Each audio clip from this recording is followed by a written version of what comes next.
Hello, traders. FX Pip Collector here. Today is Monday, April 7th, and this is my analysis for the US dollar Swiss. If you haven't done so already, definitely do check out my free Discord channel, which is linked down here in the corner at the end of the video.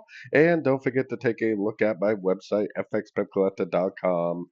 So anyways, the US dollar Swiss huge move to the downside. If we go to the daily time frame, I am very, very, very bearish. I think it is going to take out the previous low, so I'm definitely not recommending longs in any significant way. Whether or not it makes a pullback before it does take out those lows, I mean, it probably is pretty likely that a pullback is going to happen after such a big impulsive move down.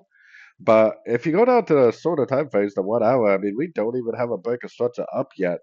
If it does start to, go up and break structure, the first thing I would do is on my Fibonacci retracement on there, and I would still be looking for shorts primarily, but I would expect to see a Fibonacci retracement pullback, someplace between 38 and 78% of this whole move down, maybe making some sort of an A, a B, and a C shape right up to a Fibonacci level before it does continue the downtrend. Now, it does not have to make a significant pullback like this. I'm just saying that if it does go up, if it does give us a break of structure, what I would do after that. It doesn't have to do any of that.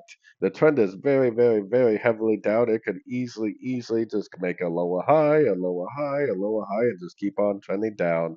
I'm just saying if it does break structure, the first thing I would do is throw my Fibonacci retracement on there, look for three waves up, look for impulse down at a Fibonacci level to go short again for the continuation of the downtrend. So anyways, don't forget to like and subscribe, and as always, thank you for watching and happy trading.